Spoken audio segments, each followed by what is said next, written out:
Yeah. Welcome everybody to Double Overtime. That's right. I am Monsi. I am John. There you go. Say your name. That's good. I just learned it today. Oh, good. Yeah, it's great. What's it short for? Jonathan. Jonathan. Yeah. That's perfect. That's the great. government name. That's the government Yeah. name. Hi, everybody. Welcome. We are so excited to be here once again with you to talk sports. Mm-hmm. There's so much to talk about. There's a lot that's been happening recently. I know. It's crazy times in the world of sports.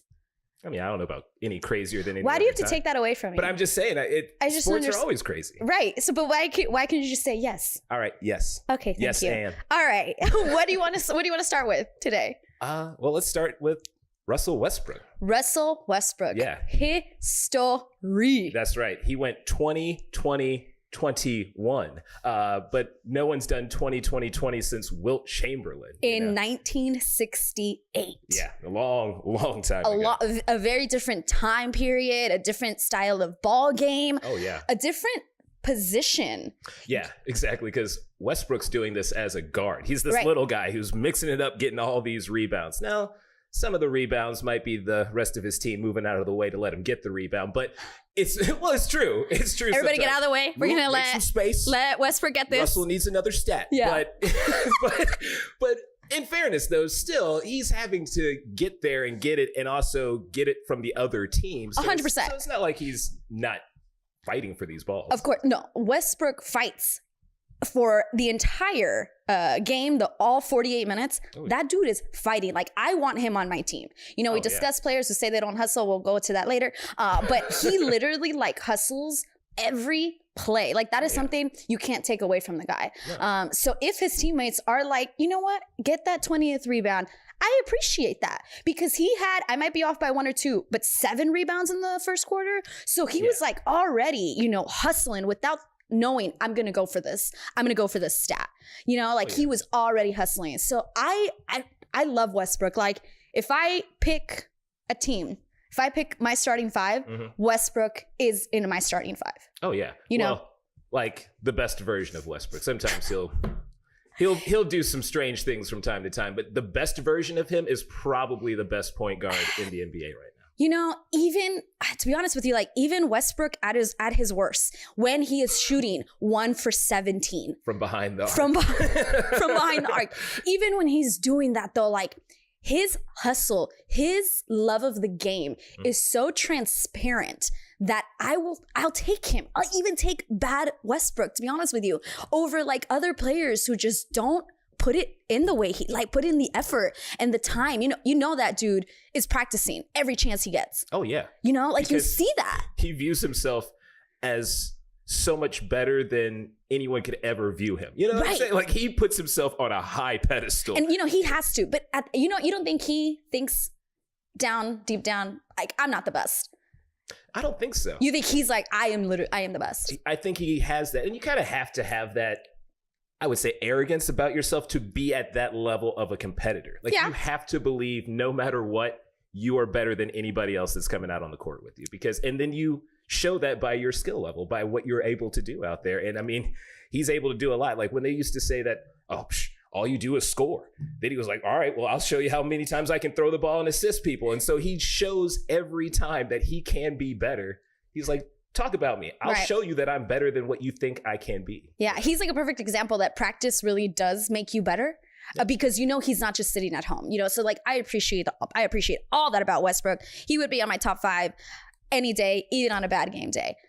As we get ready for playoffs, which are happening in a lot of sports, but as we get ready for playoffs, Westbrook said, we don't care who we play. Well, they shouldn't care because they're going to be a lower seed. So. But he has to obviously prefer to play like the Nuggets over, I think, the Rockets and the Warriors. Any team has to prefer them. Yeah, I would probably say so, because you just assume the Nuggets aren't true.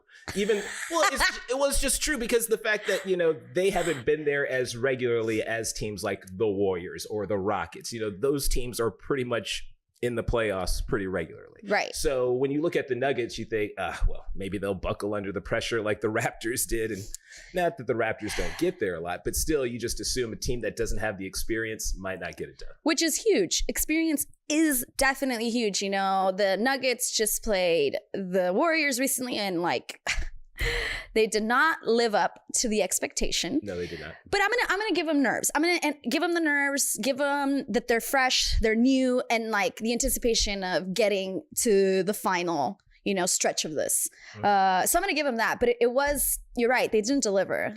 Against the team that probably mattered the most to deliver. Against, right. Because that's the team. I mean, even the Lakers, have beaten the Warriors, right? So like, people are beating the Warriors. Yeah, the Suns beat the Warriors. Didn't they just recently lose to the Timberwolves? They did in OT. In OT, and there's a lot of controversy behind that because 3 members of the Warriors have been fined due to this. Right, and I think that we'll go right into that in a second, but that's like a ripple effect as to what recently happened also. But yeah, 3 guys were fined because they went a little crazy on the refs. Well, okay. In fairness, all Green did was post 2 things on Twitter: the initials of the referee that they didn't like, and the initials of the referee that is kind of the referee that they talked about being involved in a scandal in which gambling was brought up, and I think he's served some prison time for it as well. So he didn't say anything; he just tweeted initials. Listen, Draymond Green could breathe funny, and I'm gonna blame him. So, because of his history, there's no. I'm sorry, but you have this reputation. So to me, you look at me a little funny is your fault because of everything you've had in the past. He does have a pretty rocky history. Exactly. So no matter how simple or minor his action is, I'm gonna blame you. Sorry. But, Kevin Durant was upset of a foul called. He said he was in the act of shooting. Oh, he was. I agree. Yeah. That's not even for debate. No, like when you see what happened, I mean, how do you call the foul if he doesn't touch him until he's in the act of shooting? Yeah. Then you say that the foul occurred before. It's like there was a half second in which so you're basically calling the foul before the foul happens. Yeah. I'm not saying that this ref was doing things to help them win, but it sure doesn't look good when you watch the video, because it doesn't look like he was able to take his emotions out of it. And that's what you need to do as a referee. You kind of have to just be a robot. You can't put your emotions in it. No matter what these players are saying to you, you shouldn't be affecting the game based on what you feel has like happened to you. I guess a besmirchment of your character. Sure. So we obviously don't feel like that about the players, because right after Curry went and shot another 3 in the corner, made it, and then went right by that ref and like went in his face. Yeah. Like, basketball gods don't lie. Right. This was supposed to go in. Yeah. And that's what I'm saying. Like, refs have to take the emotion out, because that's going to happen. Players are always going to be saying things to refs. They're going to always like do things to kind of antagonize them, or be like, I mean, when I play, like, I'll try to be friends with the ref, and then like I try to be friends with them because buy him a 6-pack. I do some shady stuff. I'm not buying them a 6-pack. You are. Be friends like that, but like I might do something shady, and then I have to come back and be like, "Come on, man, where's the call? Where's the love for me? I thought we were friends." And then if that friendship doesn't continue, then I have to start yelling. Well, I don't know if I've ever heard you yell in my life. I do. I don't know if you do it yell. when I'm playing sports. I get a little heated. We've played each other. I've gotten teed up. We've played each other. We had fun that game. You didn't yell. You just like to block me. I only did it once. That's enough. Okay. Anyway. You get like 7 threes. You let me? No. You didn't let me. I could have blocked you I made 7 threes because I'm that good. Come on, see, I'm over a foot. Oh, we're going to start yelling. Okay. Listen. Yes. Hold on. Listen. Here's my thing. If we are saying that the refs should be able to keep their emotions aside, I'm not saying I disagree with you. Okay. But they're human. Like, after Curry did that, as a ref, I'm like, oh, okay. But you're not supposed to. That's it. But it's human nature. Like, I get what you're saying. But to me, when Curry did that, I was like, oh, Curry, why did you do that? Because now this ref, or even the fellow refs, like, you kind of belittled me in the middle of thousands and thousands of people that are even watching. Mm-hmm. So I agreed with the frustration. I agreed that it was a foul and it should have been an and one, a 4-point play. I agreed. I just wish Curry wouldn't have done what he did after he made the 3. Right. And to be honest with you, it affected the very next play. Right. When Durant got called on that foul, where I'm just like, I don't know if you should be calling that foul at the end of the game, because it wasn't that it was so much that it was a terrible, egregious foul where like it's not like he tackled him. Right. He did make it rough on him to get the ball, but that's what you're supposed to do. Right. You're not supposed to just be like, here, get the ball close to the goal and score and beat me. You know, that kind of goes into like a different conversation as to how the game is changing. If this was 90s basketball, you know, they're like elbowing each other and it's all good. Yeah. And nowadays you blow on somebody funny, you get a foul. So I absolutely hate that. I hate how they don't let them be aggressive in basketball. Well, but if they did let them be aggressive in basketball, we wouldn't have superstars like Harden or Curry. Because back when they used to play in the 90s, they were hand checking. They were all over your guards on the perimeter. They ain't making those threes if somebody's literally on top of you. But now they forced them to give them that space. So now Curry can hit threes from anywhere. But no, there's some people who play defense on you like a piece of gum. Well, yeah, but they're not allowed to do the hand checking anymore. Right. Like, okay, gotcha. Put your hand in their face. Right. So you can't you're right. That has like, no, there's some people who play really up close and personal. No, you can get in their, in their region. In their personal space. That's right, yeah. But you can't make it so they can't see the bucket. So now you could just like, all right, I'm close enough from 50 feet away. I'm gonna do it. I'm gonna shoot that. Yeah, I found that so funny. And then, Durant gets ejected from the game, which I think is that ripple effect I was talking about. Another foul that he didn't like, or the lack of a call that he didn't get from a 3-pointer. And he still got crazy. The foul, but it was just the wrong foul. They claim that the foul happened before the 3. So that they still got the ball, but they just didn't get the point. No, this is a different game. Oh, I see what you're saying. Right. Like I'm telling you, it's still a ripple effect. Like it went into the next game that they played. He was upset about another call and then he gets ejected. Yeah. Like, come on, man. But he gets very emotional. You know that about Kevin. Okay. So we're just gonna hold the refs and the players to different standards. You kind of have to, because with the referee, you are supposed to be the authority. Right. Like you're not supposed to put your emotions into it to affect the game in a way that changes the outcome for these players, because you're looking at the players, you're looking at these coaches, you're looking at this ownership. Like a lot of people are affected based on the calls that are being made on the floor. Sure. Also, some people's money is affected too, those that gamble. But like a lot of things are affected based on what they're doing. And if they're doing things purely based on their emotions, like, you know what, I don't like LeBron James, so every time he goes up for a bucket, I ain't calling the foul. That could affect the game, because sometimes that foul should be called and that the team should get the free throws, but they just don't want to because they might not like that person. I get what you're saying. I don't think refs go based on just emotion. All I'm saying is I disagree with what Curry did. Overall, the reason Kevin Durant got upset, he had every right to. Right. Yeah, I just don't like the way I feel like Curry, you could have handled that better, and then maybe that final call wouldn't have happened. That's true. It's very true. But I think a lot of times it's hard for the players also because it's such an emotional sport. Yes. And it's all sports are very emotional. I mean, you have decided to take a childhood game that you loved, and you've now decided, I'm going to be a professional at this. I'm going to get paid for it, and I'm going to do it to the best of my ability every night. Yeah. Some people say that. Now, so you put a lot into it. And so if you feel like, you're being wronged when you're doing everything that you're supposed to be doing, I could see how you get a little heated over that. Like, if I'm playing and, I'm not getting the foul calls. I get heated with you and I'm not even playing. Right. And you upset me so much. I know. It's crazy. Yeah. Oh, well, how do you feel about your Lakers winning right now? It makes no sense. It makes absolutely no sense. Why are they winning? Why are you trying to win? Like, I know you're not supposed to tank. It is a ugly part of the sport, in any sport, where they just like, might as well just, lose out and try to get a draft pick. I know you're not supposed to do that, but when that's an option. When you have LeBron sitting? Right. Well, I mean, you might as well just have had him sitting after that last time they lost to the Clippers, when it pretty much looked like they weren't going to be making the playoffs unless they won pretty much every game throughout. You should have just sat him down then. Just work on that draft pick for next year. I mean, even if the draft pick isn't number 1, at least get something. There will be value in 3, 4, 5. Like, you can maybe trade, get somebody else. You can figure out something. But now that you're winning, I mean, you're looking at maybe a draft pick in like the late teens. You're not going to get anything for that. Well, maybe they're going to go for Kemba Walker.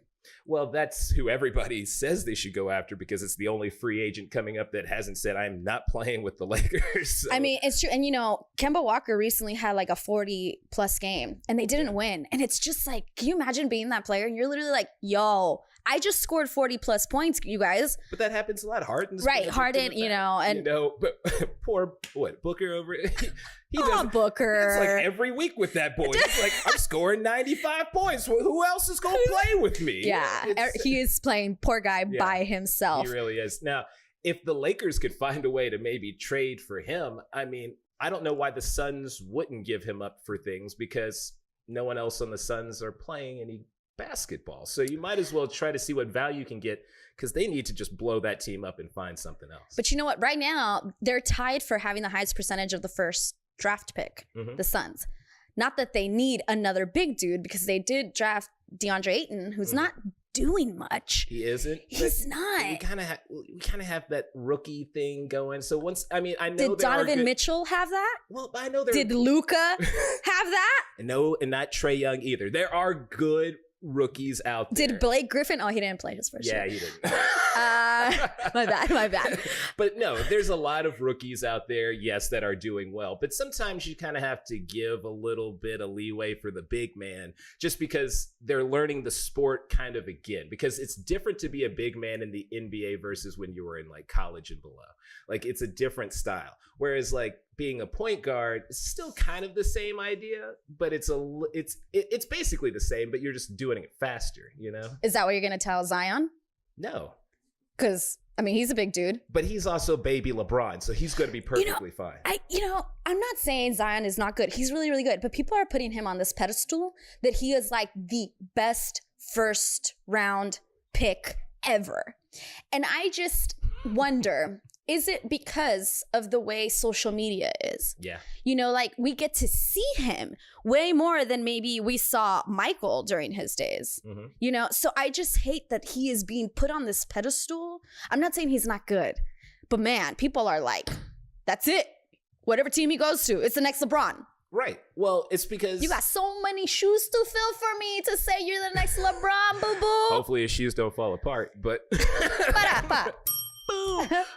but yeah, so I think it's a lot of the social media, because he became like a YouTube star before he even stepped foot on the court for Duke. Everybody was already excited about this kid, which I'm not to say that people wouldn't have been excited for other past players, but we just didn't have enough footage on them. I mean, I think this would have happened for LeBron James if social media was what it is today when he was coming, because he was already known as a high school player. 100%. And not a lot of people are known for being a great high school baller. I mean, they were talking about him his whole senior year. All of it. And they were talking about, the Sprite scandal, where he's signing with Sprite well before he's even like in the draft yet. So, I mean, granted, people knew he was going to be the next big thing, but you're not supposed to, I guess, be getting paid before you're supposed to be getting paid. That makes no sense to me. I'm actually glad you said that. I'm glad we're talking about that. I find that so unfair. You know, it's like, if you are in college, you should be able to play for your college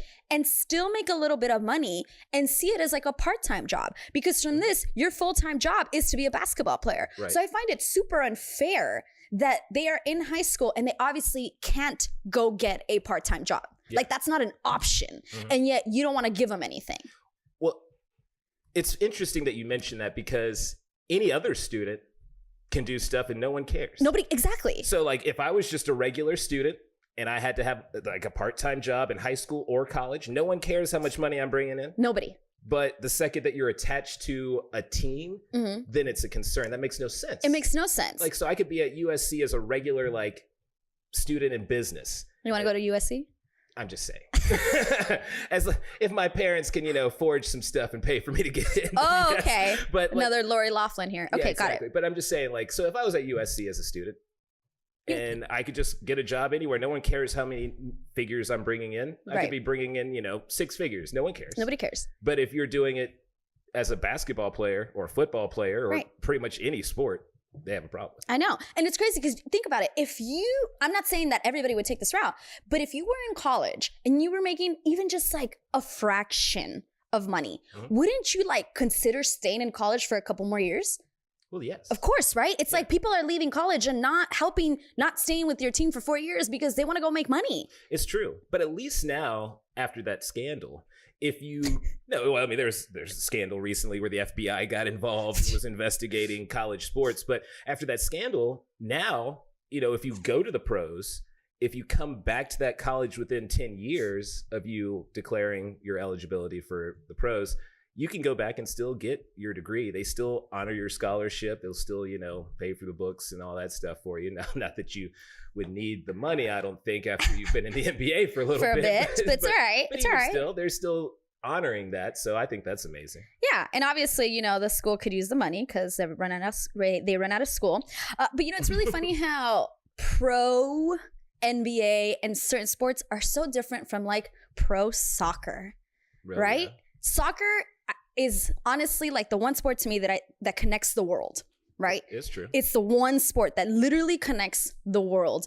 And you got players that could be 14 years old and be playing pro. Right. Like Messi. Messi, yeah. I mean, he went over to Barcelona at 13 years old.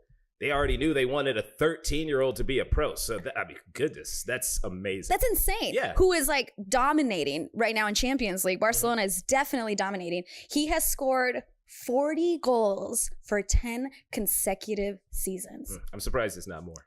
You're surprised it's not more. Messi, that's not good enough. John Durnell here in Los Angeles thinks that is not good enough. Should have been 13 straight years. It should have been 13 straight years. I'm not saying that, Messi. If you're listening, I think you're great. I know he's listening. So it's okay. Yo pienso que sos genial. Not, you don't know what I said. I said that you said that he did a great job and that you love his work. That's a lot more words than you said. Definitely, but it was not terribly off of what I said, but that's fine. That was all right. We'll give that to you. Thank you. So do you think anyone can beat Barcelona in the Champions League right now? I mean, not if Messi is playing like that. But here's the thing. No. No. Long story short. No. I mean, he's the alien. He's the one that is just so good. I mean, when you watch him play, his ability to just run through people with control of the ball is ridiculous. Like I've never seen another soccer player doing stuff that well with that kind of skill level. There is a naturalness to him that I feel like I've been seeing Zlatan do lately in the LA Galaxy. Okay. He's the one with the ponytail. He was injured last year and he played this year. Yeah. Like he just stands there and has such a awareness of where the goalie is, where the ball is, where everybody's. He's so natural. And then, we have other players that are working at it. But there's sometimes natural talent is all you need. It's true. But what about if the coach matters? I mean, look at Real Madrid. I'm going to call the Frenchman. The Frenchman? The Frenchman. Because I don't want to butcher his name, because I will. Yeah. Well, when he came back, the team changed. Right. They went back to, their winning ways, which they didn't have before. They had to restructure the team a little bit and put in your boy in the goal. My boy, Navas. Yeah. The goalie. Well, duh. Yeah. You should have never taken him out. You got to keep the Costa Rican in. That's true. You know what I'm saying? Keep the tico in. All right. Right? Yes. What's a tico? What am I? What does my car say?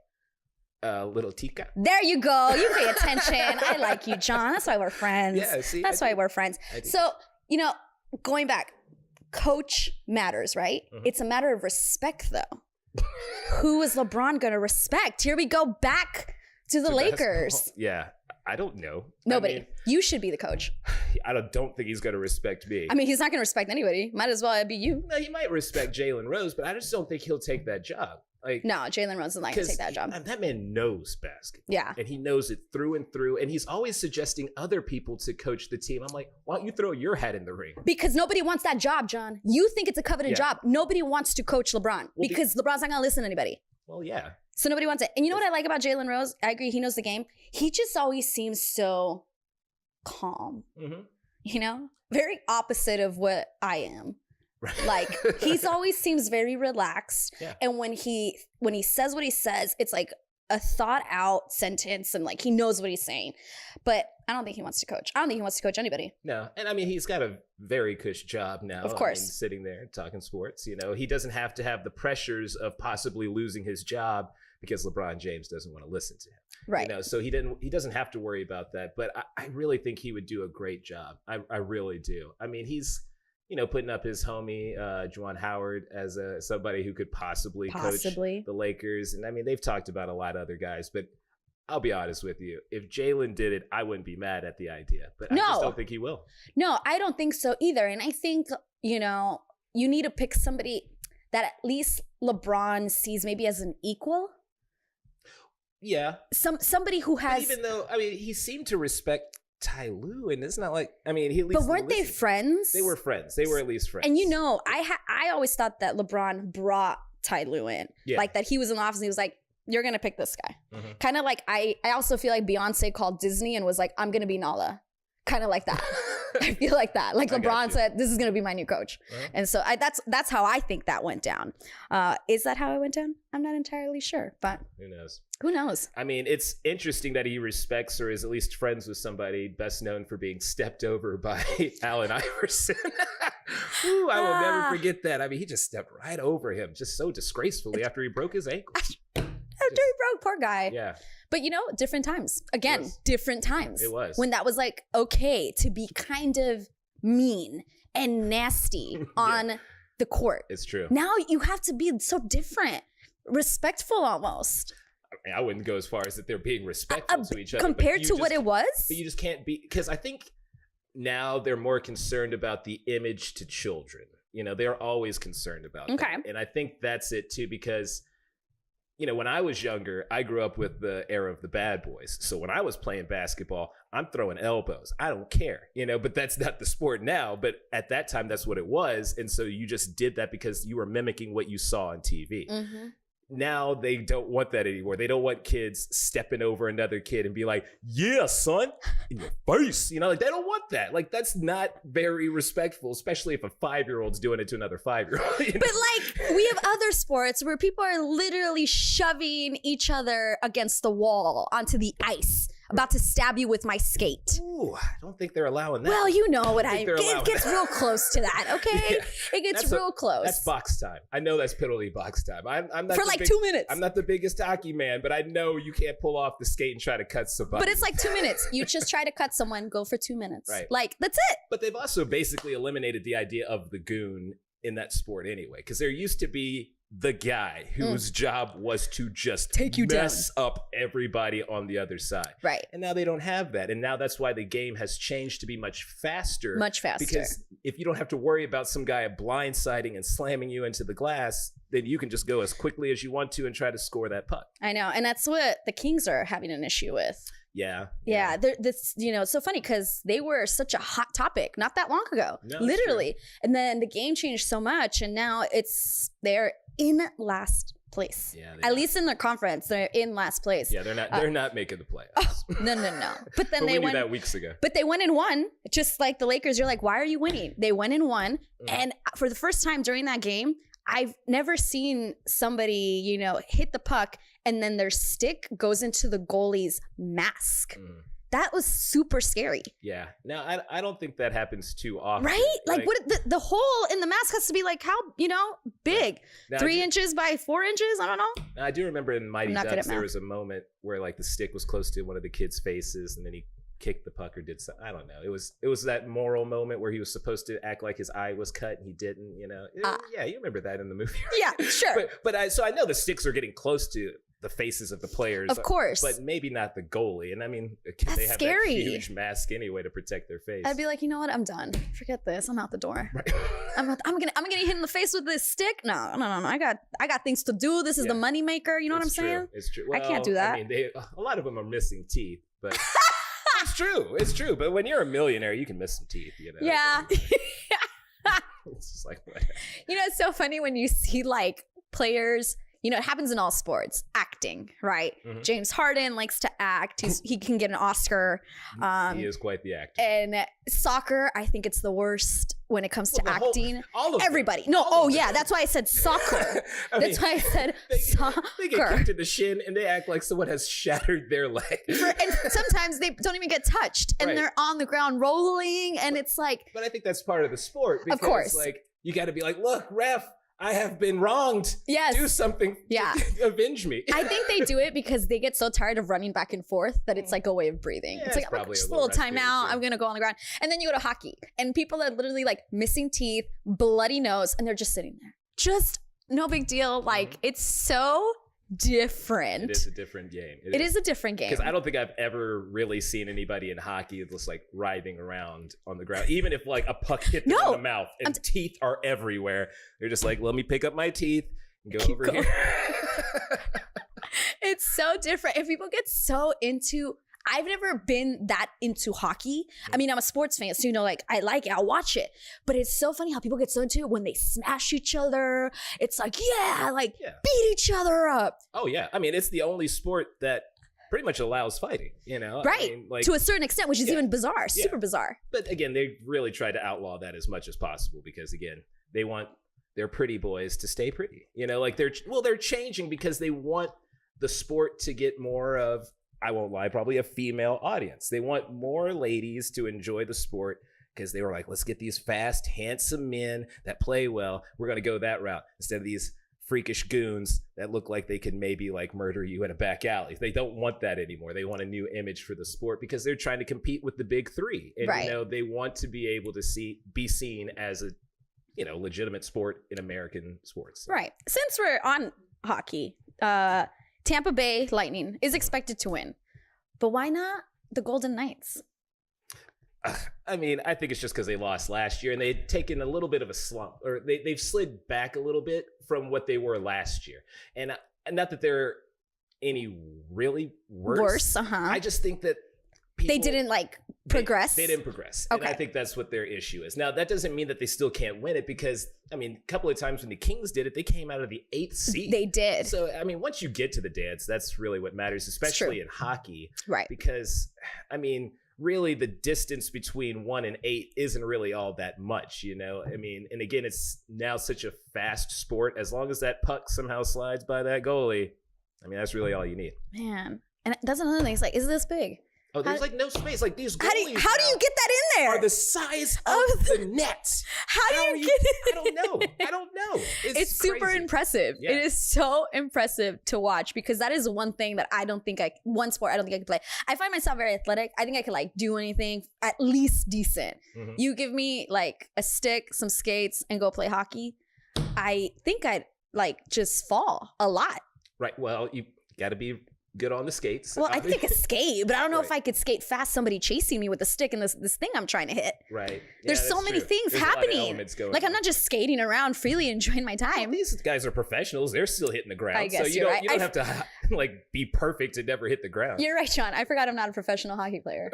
You're right. Oh my goodness. I totally forgot about that. I was thinking differently. Yeah, but let's see. Hedman, though, from the Lightning, he actually got injured recently. Now, I think he'll be back for the playoffs, but people are concerned a little bit because it's a head injury and everything. Those are always scary, and people take more precaution when it comes to that. But I mean, we are headed into the playoffs for the Stanley Cup, so they need him. Oh, definitely. He leads the whole league in scoring and assists. So the man's Mr. Offense. He's probably going to be the MVP, I would assume.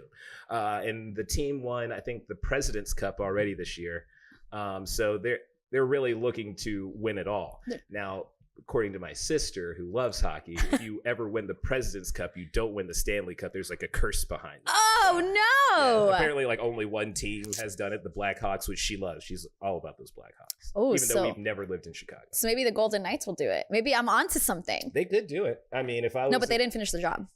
It's kind of like the Dodgers. But you don't know they're not going to finish the job. Yeah. They haven't gotten there. This is only their second chance at the job. You're right. I know. I'm just holding up. I'm holding them to like some really high expectations just because of what they did last year on their first year, which is so crazy how good they were on their first year. If they had won their first year, I would be rocking all kinds of Golden Knight stuff. And that's the problem right there. Yeah, it is. It is. That's the problem. I am the problem. You are the problem. Yeah. I'm bandwagon all the way in hockey. You're upsetting me so much. I'm going to end the show. Okay. I think we've covered a lot. We did. Yeah. I'm going to do just a quick little question, and I want you to answer quickly. Mm-hmm. Okay? So I don't want you to think about it. Okay. Your starting top 5 NBA players, whoever you want, from any generation. From any generation? Yeah. Like, who would be your top 5? Okay. All right. So, at their peak. You're already taking so long. Shaquille O'Neal. No, just pick your Michael 5. Jordan. Shaquille O'Neal, Michael Jordan, Kobe Bryant, Wilt Chamberlain. Okay. And then, Charles Barkley. Charles Barkley. So we said Wilt. Yes. Charles. Yes. Kobe. Yes. Did you say LeBron? No. No LeBron. Michael Jordan. Michael Jordan. And then who's the fifth one? Oh, who was my fifth one? I said Kobe, Michael, Shaq. Wilt, Shaq. Yeah. That's what it was. Right. That's what it was. Okay. So Who are your Curry. five? Oh, my top five? You know, it changes. I can't say Wilt. I was not around during Wilt's time. And I know he was really, really good, Wilt Chamberlain. So I feel like I'm at a slight disadvantage. And not that I was really around with Michael, but when I was growing up, my brothers were so in love with Michael Jordan and Charles Barkley. So I saw a lot of stuff, and now I can see it on YouTube nowadays. So I've seen him play. So I would pick Michael for sure, but I can't pick Wilt. So I'd probably pick Michael. Definitely LeBron, most definitely. Probably a sweet swap for me. So maybe not the best, but Chris Webber would probably be in my top five. I love Chris Webber so much. Chris Webber, if you are watching, I love you. I've loved you. You're gonna require him years. to wear short shorts that No, I don't need you to do that. I don't even care that you called timeout in that Michigan game. I don't. No. I mean, in fairness, there was such a important moment, and he was hoping there was another time. I know. But I love Chris Webber. Okay, anyways, did I mention I love Chris Webber? Okay, 3. I'll take Kobe. As much as I don't like him. Good grief. I'll take him. He's really, really good. And then, ready? Ding, ding, ding. Who's that last? Dirk. I mean, that's my shooter right there. Shooter? You know, maybe Reggie Miller, also such a really good shooter. Yeah. But I'm going to take Dirk. That's what I'm saying. The reason I asked this, Steph Curry answered who his top 5 were. Okay. And I was shocked to hear his top 5 because Kobe is not on there. Okay. Kobe is not. His top 5, Wilt, Jordan, LeBron, Shaq, and Magic. Ooh, I was close. Those are his top 5. I was close. I was like, I have to ask John to see what he says, but he did not put Kobe, and I was shocked about that. Yeah, well, I am kind of shocked about that too. Right? But, hey, I mean, to each their own. I mean, right. I replaced somebody with Charles Barkley because, I mean, dude, Charles at his prime, I mean, he was literally carrying teams. He had nobody with him. Right. Like, no one wants to talk about like how he was basically pulling a LeBron before LeBron, carrying teams like the Sixers and the Suns through things. Unfortunately, he never got that chip. I know, and Shaq reminds him every single he does. Yes, he does. Hey, be quiet. Be quiet, Charles. You've never won a ring. Be quiet. I got all these rings. And I make water bottles look small. All right, so we got your top 5, we got Curry's top 5, we got my top 5, but I think this is where we wrap up double overtime. 1, 2. 1, 2, 3. That's right. Well, I don't know what the trace is. I don't either, but thanks so much for tuning in and listening. We had a great time. We hope you did too. Please subscribe to us across social media at LATV Network. Double Overtime. You can find us on social media as well. John, where can they find you? They can find me on Instagram at John024Durnell. Also on Twitter at TwitterlessJohn. Twitterless John. And you can find me across social media at Montse Bolanos. Y eso es todo. Comment, like, subscribe. We really appreciate it. Join the thousands that love us. Yes. We'll see you guys next time.